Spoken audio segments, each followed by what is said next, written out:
Hey teacher friends, welcome back. I am Nina Rodriguez and you are watching Misfit to Teach, where I talk about all things teaching and how to stay mentally, physically, and emotionally fit to teach. If I don't already know you, please join our growing community by hitting the subscribe button and the notification bell so that you can be alerted whenever I post a new video. So I'm dressed down today because we are having a snow day, so I'm recording from home and enjoying a little bit of downtime, and I figured today would be a great day to react to some teacher TikTok videos. Of course, we're finishing up the first semester of this school year. I hope it's been very good for you, but I also know that it can be extraordinarily stressful, and with that come the teacher TikToks. Let's take a look at this first one. I'm in my 19th year as a teacher. I love teaching and I'm very good at it, which is why it breaks my heart to say that I updated my resume for the first time in 19 years because I'm not sure I can do this for much longer, financially, emotionally, and mentally. It's breaking me, and I know so many teachers can relate. So I'm sensing that he doesn't really sound like he's having an issue with the students necessarily. Like, this is not a classroom management video, which actually is pretty refreshing because the ones that I regularly come across have to do with the students in particular. What I hear him saying more so is that he's sort of disillusioned in general after almost 2 decades in the classroom, with the lack of support more broadly when it comes to communities and a person being a teacher. Because the system and society just doesn't care and doesn't provide us with what we need. So please, please, please consider supporting your teachers and your schools. We need the support now more than anything else. We need a livable wage. We need the resources.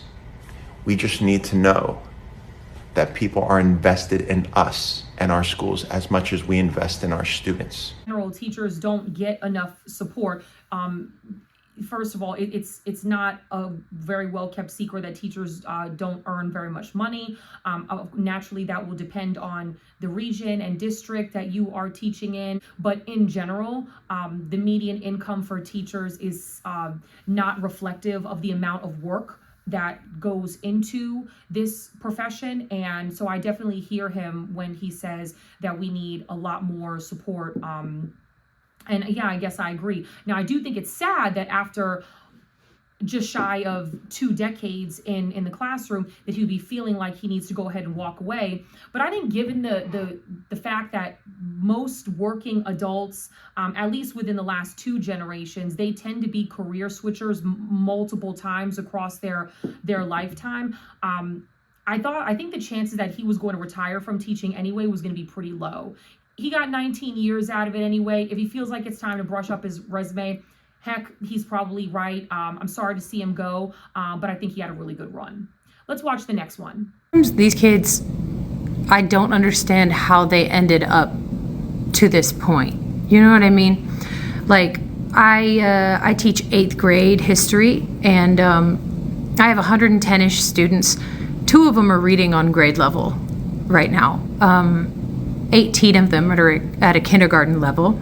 55 of those students are between a 2nd and 4th grade level. Okay, so this is more along the lines of like what I'm accustomed to seeing, and I think what the overarching concern and complaint is with teachers more broadly. The lack of motivation when it comes to our students focusing on an assignment, their ability to get an assignment completed, or their understanding of what we're even asking for that assignment. And it's not just like lack of content knowledge. It's not just critical thinking skills. It's basic thinking skills. My students can decode almost nothing. They cannot apply inference. They cannot process questions that are longer than a sentence. They cannot connect cause and effect. They can't track multi-step ideas like in a political cartoon. And it's scaring me a little. It's really kind of sad, and I think across the board we're seeing that there is a serious plummet, there's a serious decline in our children's ability to understand, to have the cognition to decipher a lot of their assignments. Their critical thinking skills are taking a hit, and their ability to decode or to sustain effort for a prolonged period of time on any one particular thing, especially like in light of the culture that we're living in, where everything is happening so fast and our attention is diverted from one thing to the next with short form videos and things like that. All of the fast pace of life is taking a toll on our students' ability to pay attention and to think deeply about one particular thing. Let's go to the last one. It's the Chromebooks. The Chromebooks ruined education. The iPad in every classroom ruined education. The fact that we have to put every single thing and make every single lesson technology ruined education. Yeah, don't get me started on like the technology piece and how that has negatively impacted. In my opinion, it's actually done more harm than good than the pencil and paper techniques of the days of old. I think I was just talking to another teacher in the lounge, as I teach in a high school, and we were like reminiscing about the days of like the Scantron card when it came to taking final exams and state exams, all things like that.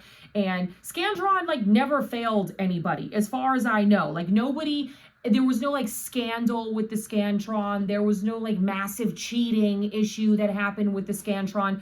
But now like with the advent of kids having their phones in class and having all of these apps and ways to connect over the internet and having their own Chromebooks, all things like that, we have opened the door for the interference of AI, the interference of them communicating with other students in and out of the same classroom, where they can share back and forth information, answers, or just like where we've given them too much access to other things to plug into when they're supposed to be engaging in the material and practicing sustained effort on a challenging piece of curriculum.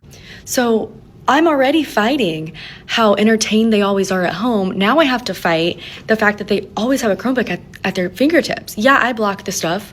I do everything that I can to get them off of it. I like hands-on learning, but they're provided the Chromebook. We're expected to teach with it. After being in the classroom for a decade at this point, most of which, like this, when I came in, the students, they were already implementing the personal laptops for the students. Of course, in the last 10 years, all the kids have had phones in the classroom. Now, I teach in Virginia, and as of this video, the laws have been put in place by our governor where students are legally not allowed to have their phones on throughout the school day. The rule is they have to be off and away for the school day. But even with that, we are constantly having to mitigate them, like taking out their phone or like watching YouTube videos. We have different software that we can use to like jam what they're watching on their computers. We can shut it down from our computers. But in the midst of teaching, those steps and processes get really, really exhaustive. And at what point do you just say, you know what, I've had it, like do whatever you want to do. You're not paying attention. So I agree with that video for sure. I think she's on point with a lot of this. The Chromebooks are not like the be all end all of the problem, but yes, they have thrown us into the land of unintended consequences probably more than they've actually benefited us. Let me know what you think today. But yeah, a lot of problems going on right now, different challenges in the education landscape, and be on guard and do all you can to take care of yourself. It might get worse before it gets better.